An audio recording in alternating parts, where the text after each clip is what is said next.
Good morning, everybody. Good morning. All right, welcome. It is so lovely to see such a great crowd here on a Sunday morning here in Indianapolis. My name is Andrew Roblyer. I am a director and producer based out of Houston, Texas. This is actually my first time here in Indiana or Indianapolis. Thank you very much. I'm excited to be here. This is my third stop on a Midwest Fringe tour. I was at Kansas City Fringe and then Minnesota Fringe and now here at Indy Fringe. And I'm stoked to be here. So we have a couple of orders of business we need to take care of before we start the show proper. And the first one is that I want to give these three actors behind me a chance to introduce themselves to you because they have all agreed to be here having no idea what scene they're about to do. So I want to give them a chance to talk to you about who they are and what other shows they are working on right now. So we'll start over there, Charlie. All right. Hi, I'm Charlie Weimer. I am performing in Disconnected, which is its last show is today at 2 o'clock up at the Basile Theater. And in September, I'm going to be doing Equivocation at South Bank Theater, which is going to be up at the Shelton Auditorium. Hi, my name is Alyssa. This is my very first Fringe show.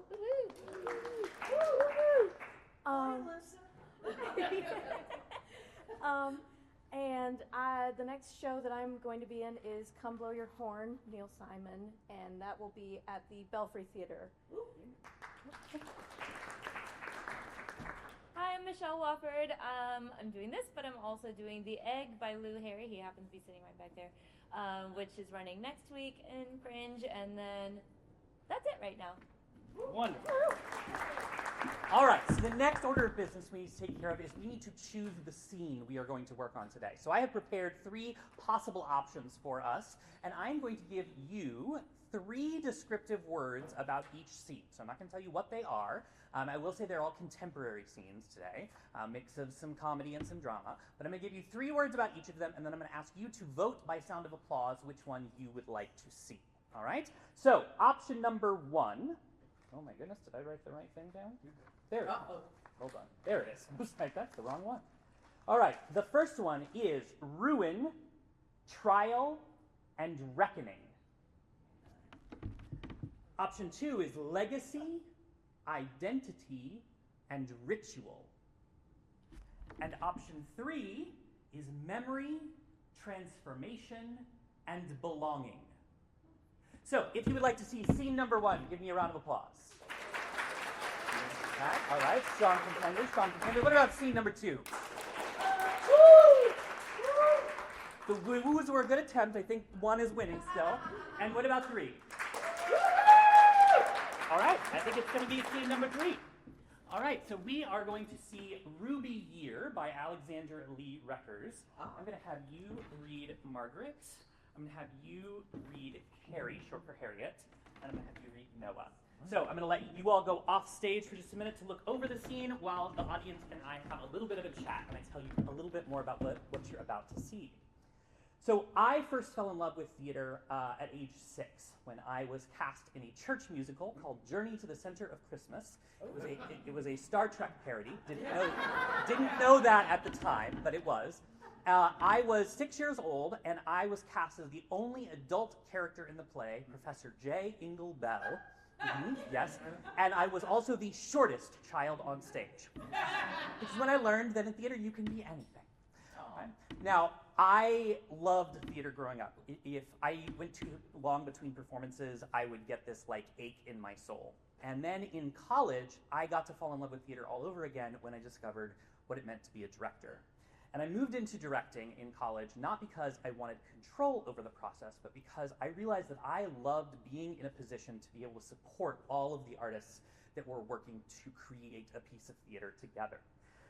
And so when I fall in love with something, my nerdy type A brain loves to find everything I can about it and learn everything I can about it. And that's when I very quickly learned that there is no clear path for directors in the American theater. Yeah. There's no real training, no map. Most directors learn by just doing it and hoping that we don't break something or someone along the way. Because here's the thing. A director sets the emotional tone for a production. In the corporate world, studies show that your manager is one of the top factors in whether you thrive or burn out in the workplace, and it's no different in theater.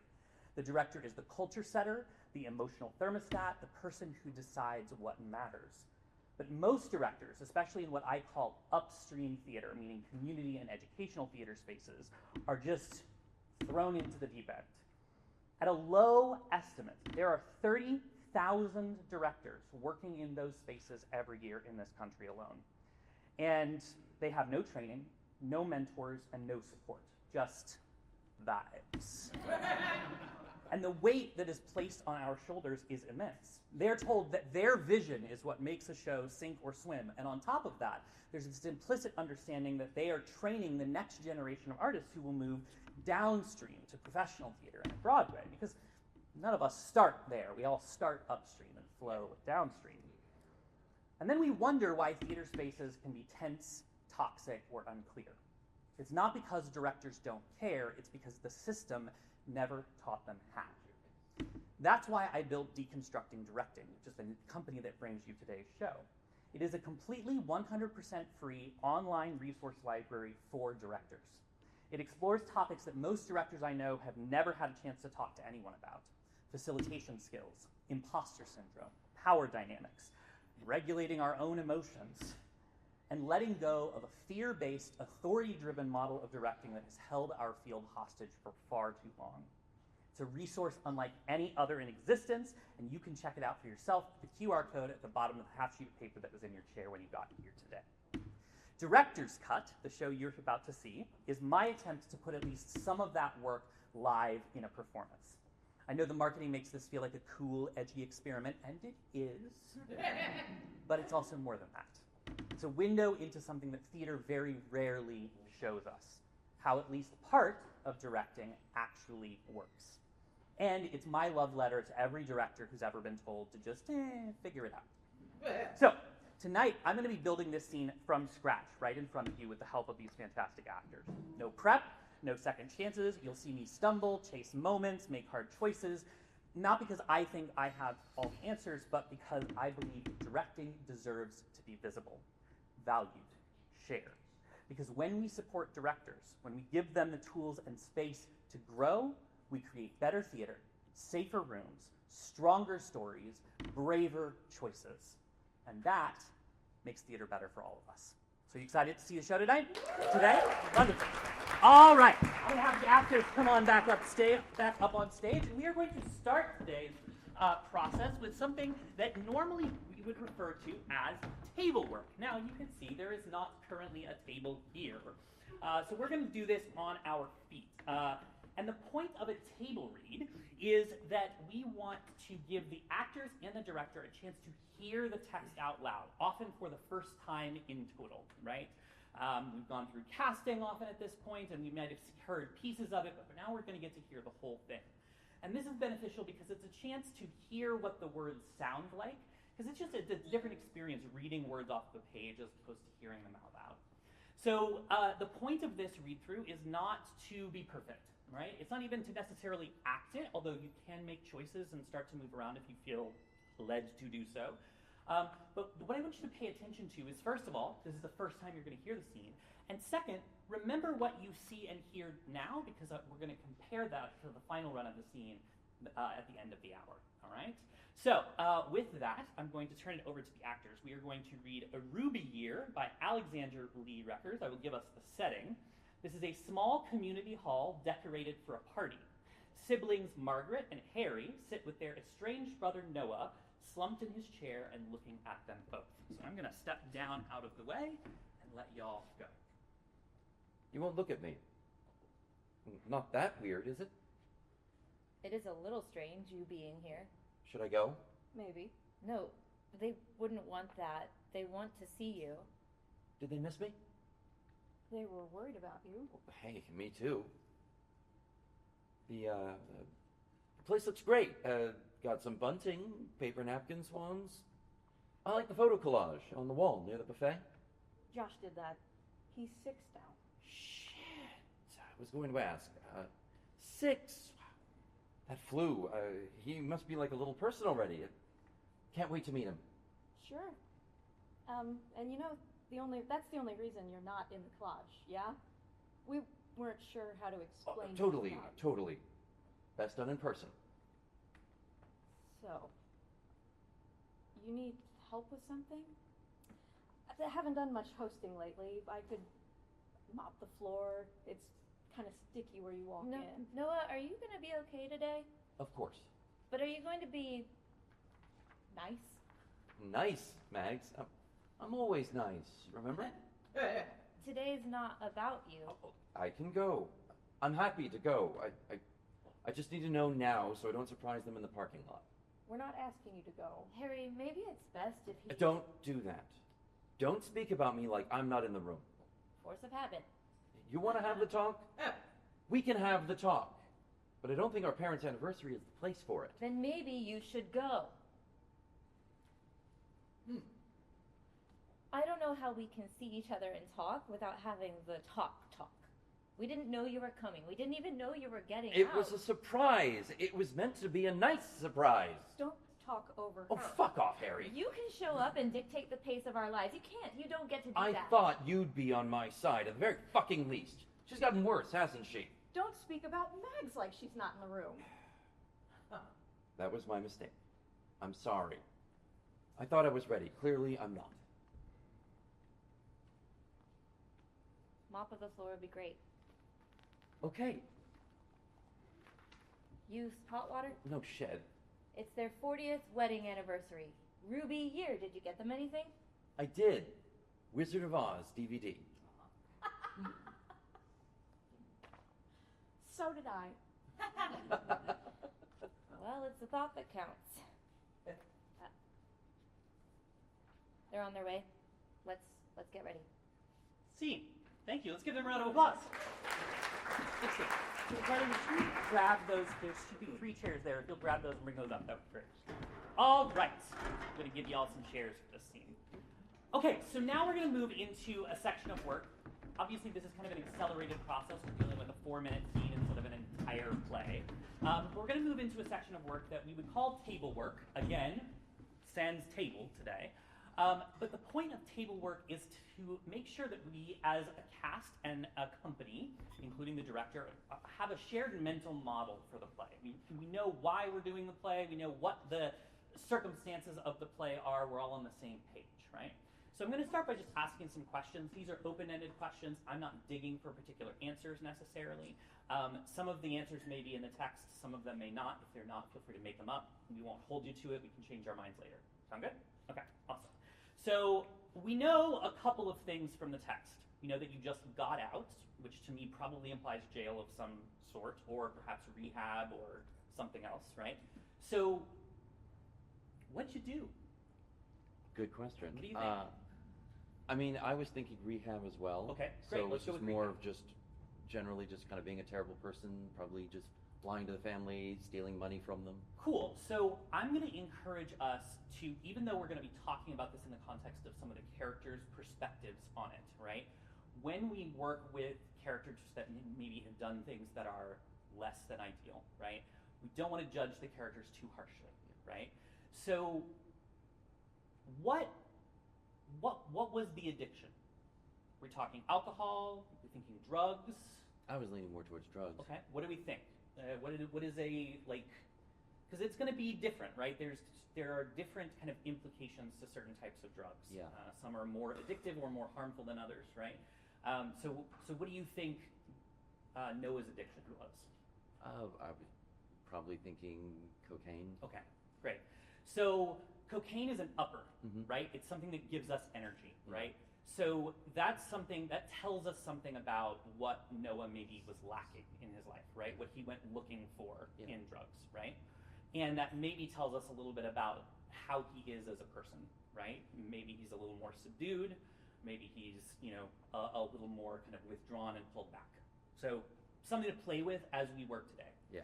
So one of the reasons I ask these type of questions when I'm working with actors is a term that I use is specificity, right?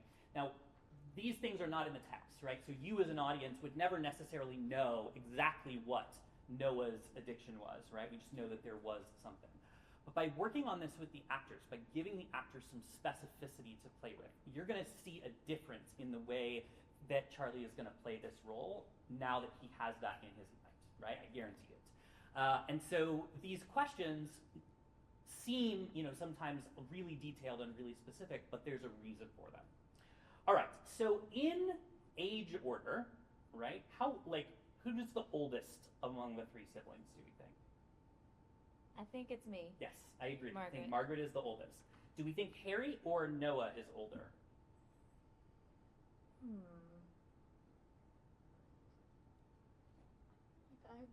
I feel like you're the middle child in this. Does that align with you, Alyssa? Okay, cool. So we'll think of it in that age, right? So we've got the baby brother, and we've got the two older sisters. All right, excellent. So how long has Noah been gone? There's some clues in the text. We know that, the child is 6 now, right? So it's been long enough that that's a surprise, or that's a big deal. So what do we think? How many years has it been since you all last saw Noah? At least a few. I would say, at least 3 Yeah, I was years. thinking 3 or 4. Cool. Let's go on the higher side just to give us a few more stakes to play with here. Sure. So let's say 4 years, right? It's a solid amount of time. That's the difference between the beginning of college and the end of college, right? Which is a pretty substantial amount of time. All right, excellent. So we know that Noah was in rehab. We know that there maybe had been some behavior that led to some problems with the family prior to that, right? How long do you think this went on before he got checked into rehab, before he ended up in rehab? How long was the family dealing with the product of his choices prior to that, do you think? It's an interesting amount of time. I'm thinking at least 4 or 5 years before he So disappeared. this is an 8-year-long issue.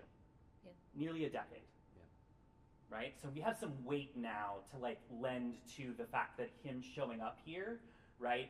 4 years of lots of problems, 4 years maybe in and out of jail, or in and being arrested, or being in and out of rehab, and then 4 years gone, not seen by anyone, in inpatient rehab or jail or both. Okay. So we've got a solid background now for these characters. So something I meant to do initially and I forgot, but I want to step back to, is I want to talk briefly about the point of this scene. Why tell this story? Because one of the jobs that I take on as a director is to help us all be on the same page, right? I picked this scene because I thought it would work for these 3 actors, but it's not enough for me to just say, we're doing this scene, right? That doesn't give the actors or the rest of the company any sort of buy-in. So I want to ask you, why tell this story?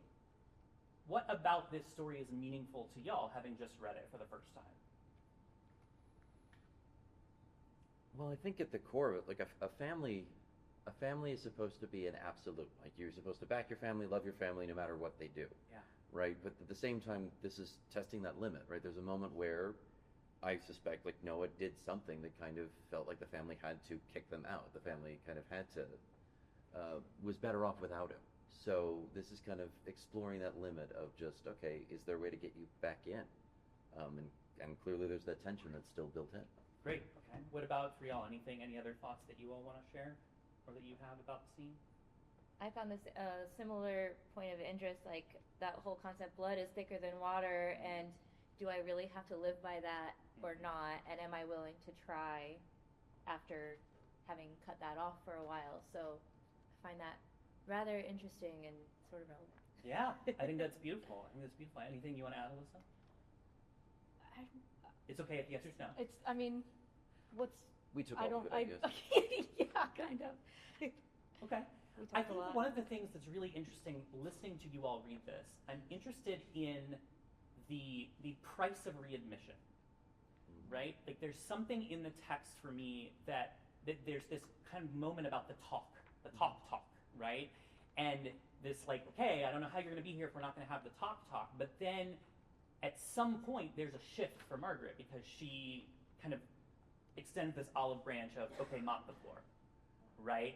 There's this kind of implication that Noah's about to leave, that the price of readmission was too high, right? Or that you all weren't willing to pay it, or that he couldn't afford it, or whatever it is, right?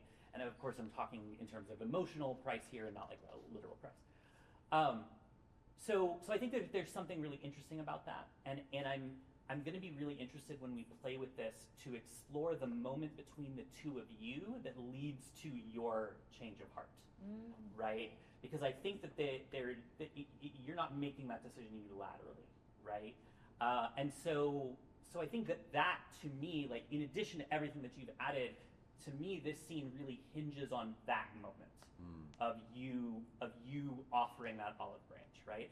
And so as we build this scene together, part of the reason that I always like to try and talk about the why of a scene or a piece of work is because now we have a common goal, right?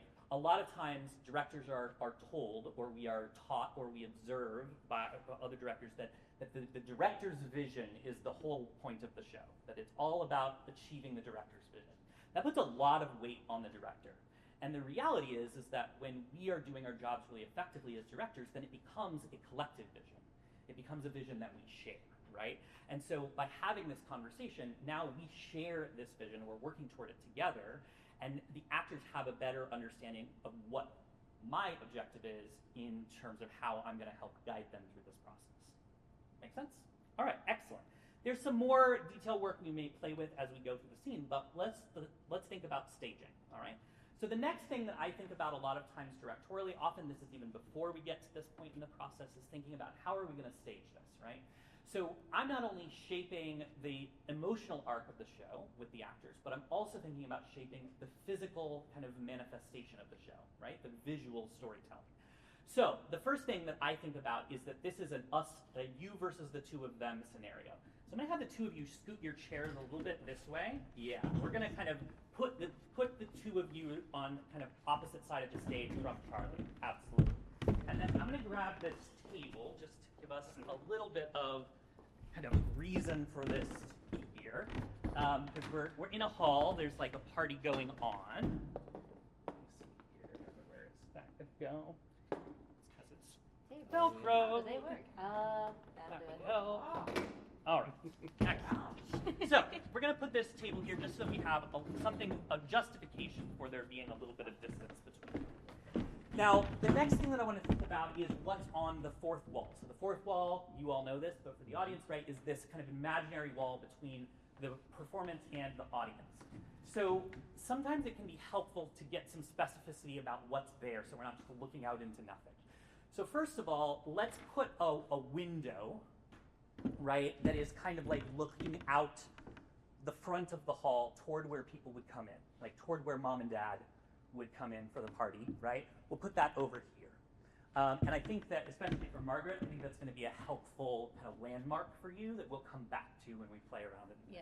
Okay. And then be thinking about, like, we'll kind of put the rest of the hall toward the bar, right? So kind of nearish the front door of the hall, right? And then the rest of the hall kind of goes this way. So as we're thinking about decorations, as we're thinking about kind of looking around at the hall, we're going to keep our focus over here. Make sense? Okay, great. So just so that we're all on the same page about what's in the space. All right, so we're going to start working through this beat by beat. So we're going to start with the first line. We're going to start with Noah's first line, and we're going to go through on that first page Noah's line, "Hey, me too." Cool? And I'm just going to have you run this. I'm going to move this chair so that our friends in House Right can see. And I'm going to have you, I'm just going to have you start, and then we're going to talk about it and work it. Whenever you're ready, Noah. You won't look at me. Not that weird, is it? It is a little strange you being here. Should I go? Maybe. No, they wouldn't want that. They want to see you. Did they miss me? They were worried about you. Hey, me too. Okay, cool. So let's talk about the moment before, right? So we come into this in the middle of a conversation, right? Like you're not walking in right now necessarily, right? You've been here for some period of time. How long have you been here at this point, do you think? I was thinking really more like 30 seconds. Yeah, okay. So let's imagine, right, what that arrival looked and felt like. Yeah. So can we improv? Can we play with some improv for this moment real quick? So Charlie, will you go off stage and imagine that you're walking through the front door of this. So maybe the two of you are like up and like, zhuzhing the space. Yeah, just kind of play with some stuff. And then as he walks in, I want you to take a beat, right, to realize who it is. As soon as you realize that it's your brother, right, think about how that would go. What would you say? What would you do? How would we end up in these seats? Cool? Okay. All right, when you're ready. I think our green's gonna clash a bit. Surprise! Noah? Hey. Is that you? How about you sit down?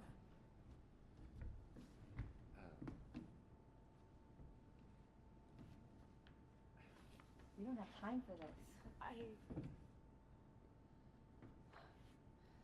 You won't look at me. Cool. Let's pause. I'm going to change my blocking instruction because I found the moment of awkwardness, right? Like you're like going for the hug and you're like, no. So what if we start the scene there? So we're still on our feet, right? So we start the scene. So you've walked in, right? You're like, hey, I'm here, right? And you don't know what to do. And we start the line with that, right? Instead of, why won't you hug me, right? It's, you won't look at me. Sure. And then let's see where our impulses take us from there. Let's see where we feel an impulse to sit down, right? So impulse is a word that I use a lot of times to talk to actors about kind of what their natural response is, right, to a situation. A lot of what I do directorially is put the actors in a situation and see how they naturally respond. I had a mentor once that liked to say that actors are the director of their own character. Right? They are the person that inhabits the character. They have an understanding of that character that I could never have as a director because they're imagining what it is to be that person. I'm imagining what it is to watch that person, right? So there's an agency, there's a specificity that they can bring that I can't, right? So I could position them like I just did, and we realized, oh wait, that actually doesn't fit with the way that they're embodying these characters, right? All right, wonderful. So let's start with that moment, and then let's go with the lines from there. You won't look at me. It's not that weird, is it? It is a little strange you being here. Should I go? Maybe. No, they wouldn't want that. They want to see you. Did they miss me? We're worried about you. Hey, me too. Cool. So that they were worried about you, they wouldn't want that. I want to invite you, I want to give you permission to not feel like you have to pick up the cues so fast. Yeah, okay. Right? Like, let's let the silence speak in this moment. Let's let the uncertainty of, what do we say? Right? How do we address 8 years in the 5 minutes before your parents arrive for their Ruby anniversary party, right? Like that's the weight, that's the stakes right now, right? It's like you're trying to figure out how to address 8 years of stuff, right? And he's just showing up like it's nothing. Yeah. Cool. So, yeah, I love that. Cool. Can we do that again from the beginning, please?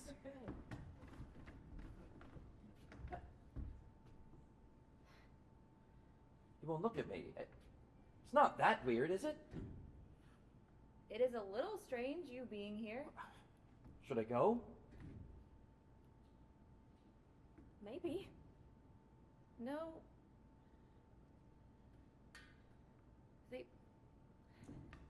They wouldn't want that. They want to see you. Did they miss me? They were worried about you. Hey, me too. Okay, cool.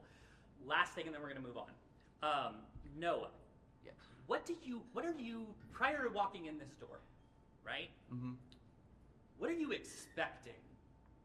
That they would be happy to see me again after so long. Okay, great. So, I've cleaned up. I'm okay with me now. Why aren't you? okay, love that. So this question of not that weird is interesting to me, right? Mm-hmm. You're saying like you won't look at me. So first of all, I wonder if that's what you're expecting. How surprising is it? How upsetting is it that they won't look at you. Yeah. Right? Yeah. So I'm going to invite you to take a little bit more of a beat before that line, right? Of like, have the realization, process the emotion for yourself of like, fuck, that like they're not like, right? And then see where that goes. Can we try this one more time? I'm focusing a lot on this moment because this sets up the rest of the scene, right? Yeah. We're going to move more quickly through some of the other stuff. All right, so let's try this first moment one more time. You won't look at me. It's not that weird, is it? It is a little strange, you being here. Should I go? Maybe. No. They wouldn't want that. They want to see you. Did they miss me? They were worried about you. Hey, so was I. Great, let's keep going. The place looks great. Got some bunting, paper swans. I like the photo collage near the wall by the buffet. Josh did that. He's 6 now. Shit. I was going to ask. 6? That flew. He must be like a little person already. I can't wait to meet him. Sure. And, you know, that's the only reason you're not in the collage. Yeah? Well, We weren't sure how to explain to him about... Totally. Best done in person. So, you need help with this something? I haven't done much hosting lately. I could mop the floor. It's kind of sticky where you walk in. Noah, are you going to be okay today? Cool, let's pause it right there, because that's a beat shift. So, how do we feel about the intro into this section now? Feel okay about it? Any weird sticking points for y'all? I really liked the choice to sit there. I think the sit made a lot of sense. I also really loved your body language, right? Kind of turning away, kind of like, in like... Getting my own Yeah, place. exactly. Like, how in the world are we going to deal with this, right? It also sets you up really nicely for the turn on no, are you going to be okay thing, right? So that's really lovely. Okay. I wonder, Harry, how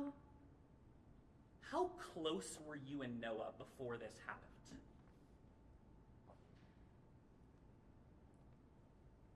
Before he went to rehab? Or before the drug problem started. I mean, I would say pretty close. Great.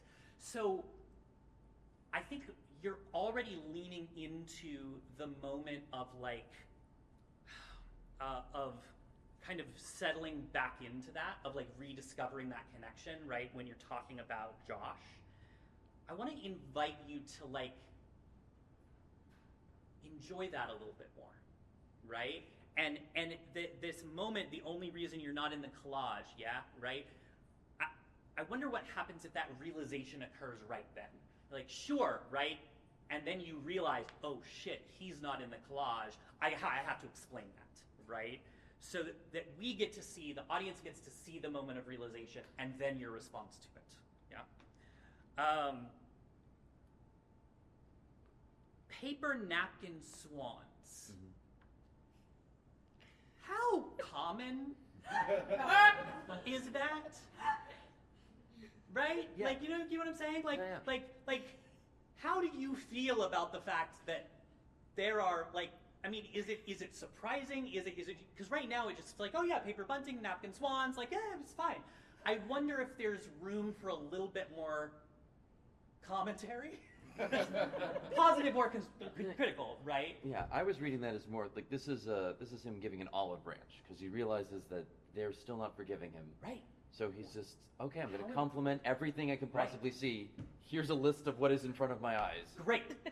But paper napkin swans way more impressive than bunting. Yeah. That's what I'm getting at, right? Gotcha. Is that like the bunting and then like, oh my god, you folded all of the swans, right? Yeah. So like really lean into that olive branch that you're offering. Which one of us did? Great.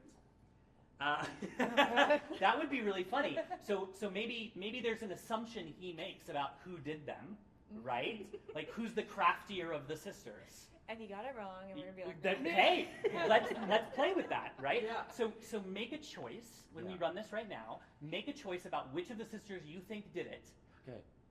Give that branch to her specifically, and then you two decide, is that right or is it wrong? Yeah. Cool? All right, so let's do that again from The Place Looks Great. I think you were all still standing at that point.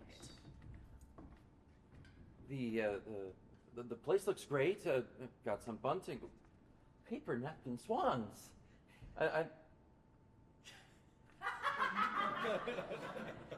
I like the photo collage on the wall near the buffet. Josh did that. He's 6 now. Cool, pause there. That reaction is lovely. Use that to sit yourself down. on that moment. Mm-hmm. Yeah, because I think the reaction is beautiful, and it's frustrated enough that I think it justifies the sit. Okay, fair. Cool. Can we do that one more time, please? The place looks great. I mean, it got some bunting and paper napkin swans. That's.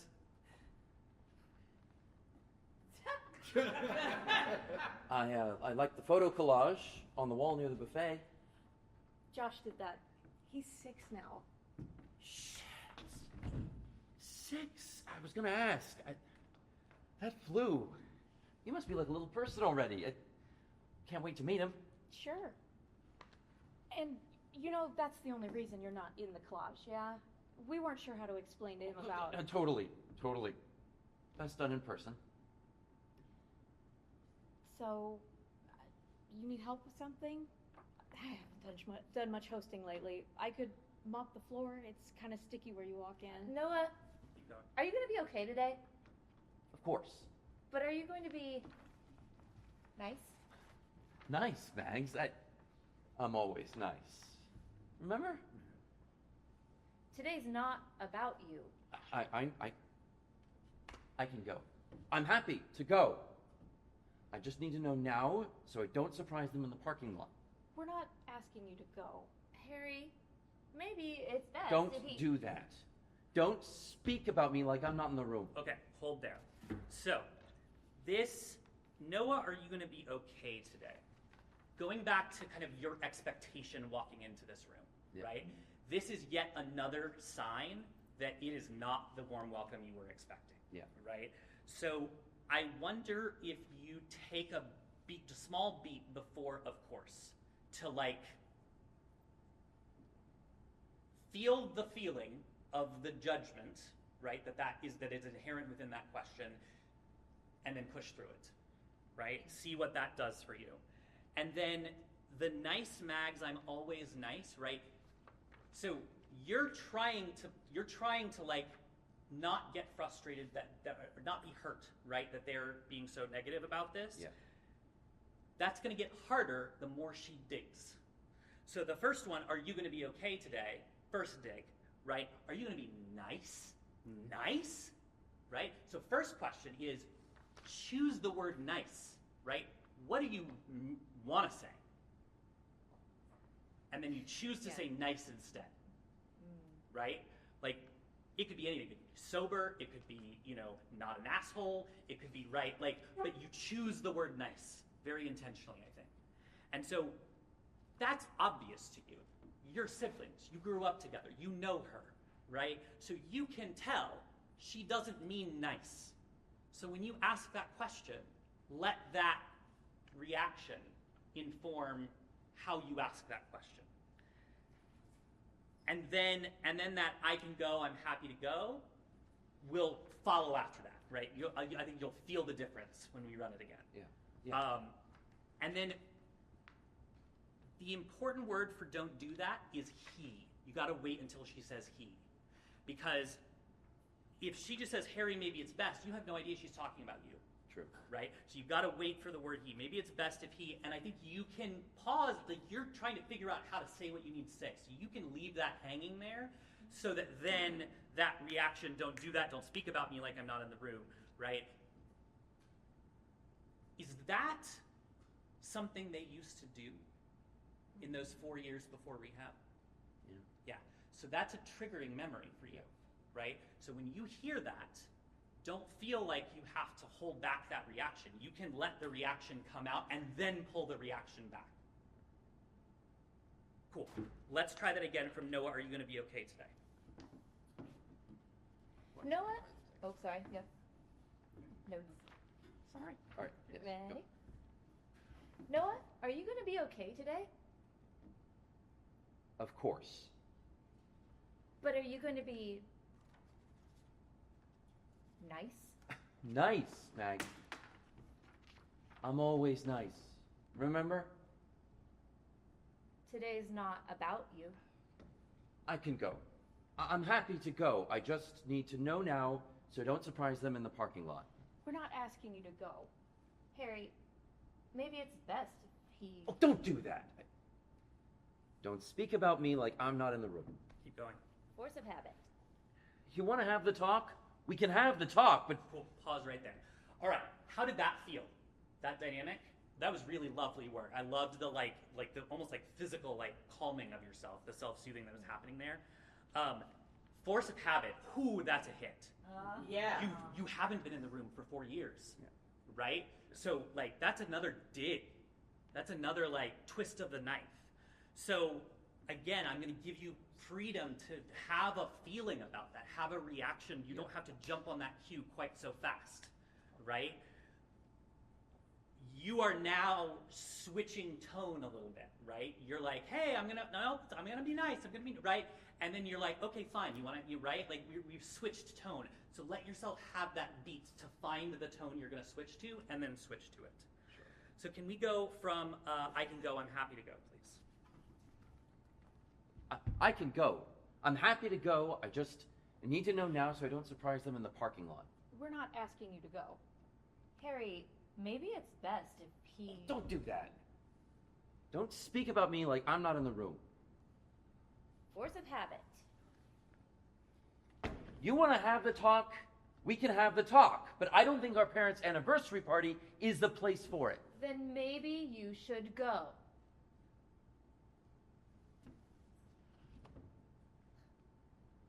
I don't know how we can see each other and talk without having the talk.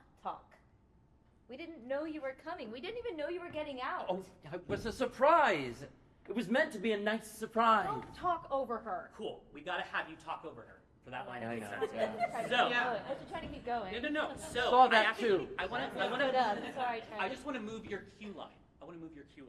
So when she says we didn't know you were coming, I think that's the cue for it was a surprise. Yeah. Right? So that she continues with, we didn't even know you were getting out while you're saying your line. So let's just try that line. Can we go from I don't know how we could see each other and talk? Yeah. I don't know how we can see each other and talk without having the talk. We didn't even know you were coming. We didn't even know you were getting out. It was meant to be a nice surprise. Don't talk over her. Fuck off, Harry. You can't show up and dictate the pace of our lives. You don't get to do that. I thought you'd be on my side at the very fucking least. She's gotten worse, hasn't she? Don't speak about Mags like she's not in the room. This was a mistake. I'm sorry. I thought I was ready. Clearly, I'm not.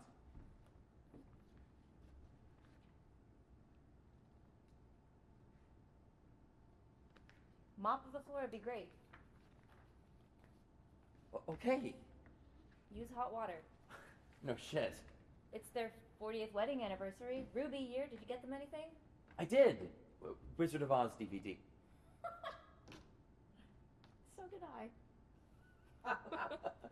Well, it's the thought that counts. They're on their way. Let's get ready. Cool. Let's pause there. Well, it's the end of the scene, so of course we're going to pause there. All right. So, a couple of moments. First, that talking over and the impulse to stand. Beautiful. Love it. Yes. Let's keep that. Let's keep that moment. Harry, I think you can even like step forward a bit to get in between them. You know, on that don't talk over her, right? Like really kind of like step to his face a little bit. You know, like get protected there. I'll move closer to him, and you can step towards me, and she can make sure that. What do you think?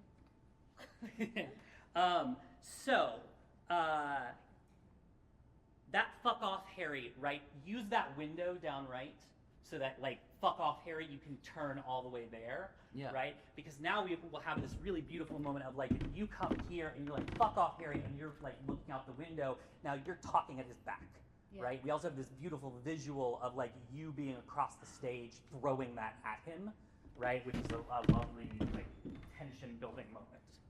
Okay, great. So I thought you'd be on my side. I love that, the direct to Harry, she's gotten worse. I think you can make the Mags line more pointed, right? Because, I mean, it's clearly a reference to the thing that he was really upset about, that he just got real pissed off about, right? Like, you are pointing out his hypocrisy to him. So I think you can dig that a little harder. You're not trying to hurt him with that, I don't think. But you are trying to like be like, dude, right? You can't do the same. Like you're doing the same yourself. Yeah, exactly. This was a mistake. I'm sorry. I thought I was ready. Clearly, I'm not. This hang moment that you had at the edge of the stage, Charlie. I wonder what happens if we let that hang until you finally are like, fuck it, I'm leaving, right? Yeah. And then the mop stops him. Okay. Right? That him. Seeing him walk out, right? Seeing him actually getting ready to leave. That snaps you into, all right, Mom. Yeah. I see Max and Harry also having Yes. a bit of a moment. Oh, absolutely. And I can see over you, so I'll be like, ah. Yeah, exactly. Okay. Yeah, I think that's great. And then Harry, that so did I wonder what happens if we call back to the very first moment of this scene now, and the two of you hug. Would you be okay with that? I just want to see if and I think it can be awkward, right? It can be an awkward hug. And I think it's probably going to be initiated by you, right? I think it's probably going to be like, so did I, haha, laugh, laugh. Hey, can I give you a hug now, right? And then let's see where that comes from. And then the fact that you don't join in the hug, but you finish with that line of like, okay, they're almost here, right? Kind of. It's the closest thing to a hug I'm willing to give right Bingo, now. bingo, Yeah. bingo. We'll hug. Cool. I feel it, So, yeah. all right, we've got a couple minutes before we got to do the final run. So let's run this from I don't know how we can see each other and talk without having the talk all the way to the end. Everybody ready? I don't know how we can see each other and talk without having the talk. We didn't know you were coming. We didn't even surprise. know you were It was getting meant out. to be a nice surprise. Don't talk over her. Fuck off, Harry. You can't show up and dictate the pace of our lives. You don't get to do that. I thought you'd be on my side at the very fucking least. She's gotten worse, hasn't she? Don't speak about Mags like she's not in the room. This was a mistake. I'm sorry. I thought I was ready. Clearly I'm not.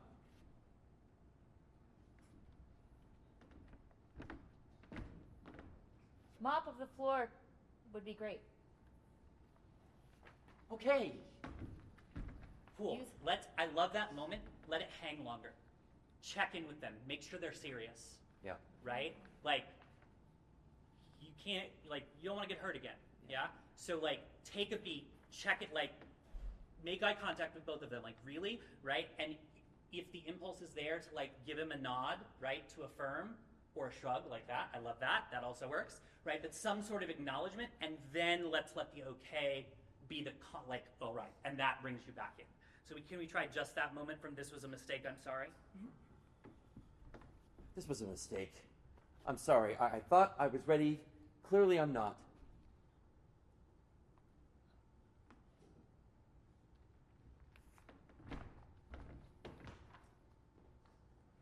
Mop of the floor would be great.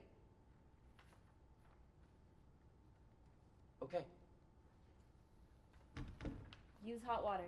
No shit. It's their 40th wedding anniversary. Ruby year. Did you get them anything? I did. Wizard of Oz DVD. So did I.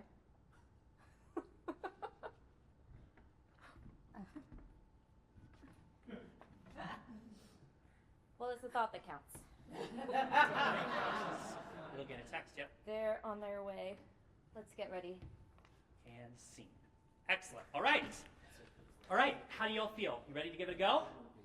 Let's try. All right. Let's go. Let's go. It's not going to be perfect, right? We're not looking for perfection. And remember that what matters the most is following the impulses, right? So even if it's a little different than what we worked, it's okay, right? Just stay present with one another in the scene. All right. So we present to you now a worked version of Ruby Year by Alexander Lee Rekers. Well, look at me. Not that weird, is it? It is a little strange, you being here. Should I go? Maybe. No. They wouldn't want that. They want to see you. Did they miss me? They were worried about you. Hey, me too. The place looks great. Got some bunting and paper napkin swans. I like the photo collage on the wall near the buffet. Josh did that. He's 6 now. Shit, I was going to ask. 6? That flew. I mean, he must be like a little person already. I can't wait to meet him. Sure. And, that's the only reason you're not on the collage, yeah?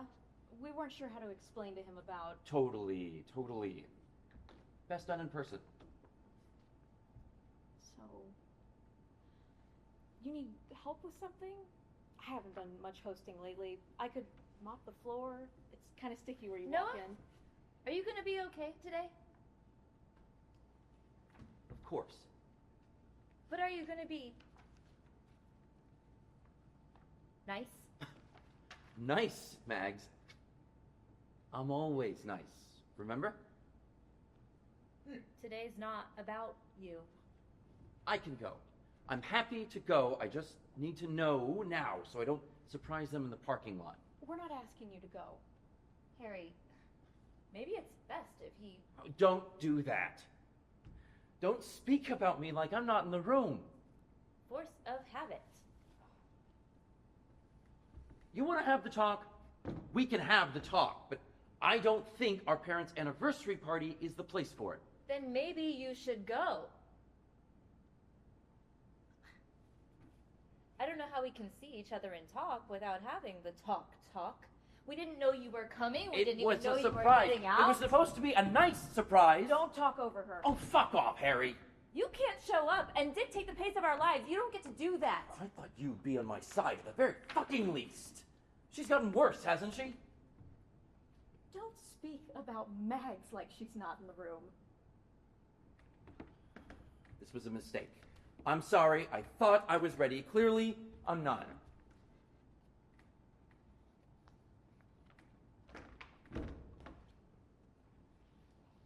Mop of the floor would be great.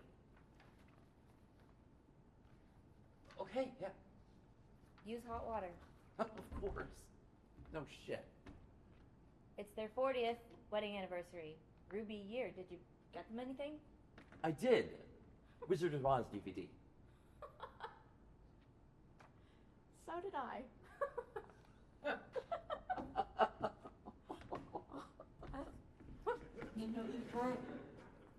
Well, it's the thought that counts.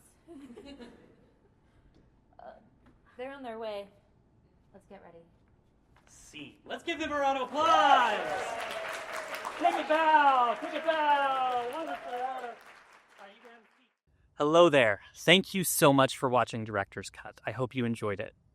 And if this glimpse into the directing process sparked something for you, whether you're a theater maker, educator, or just someone who loves live performance, there's so much more where this came from, because this isn't just a show, it's part of a much bigger movement that is rethinking what it means to direct theater and how we train, support, and value directors, especially in schools and community theaters, but throughout the industry. You can explore a growing library of free resources at deconstructingdirecting.com, designed especially for directors in those upstream spaces like schools and community theaters, both for themselves and to use as part of their directing curriculum. 100% free.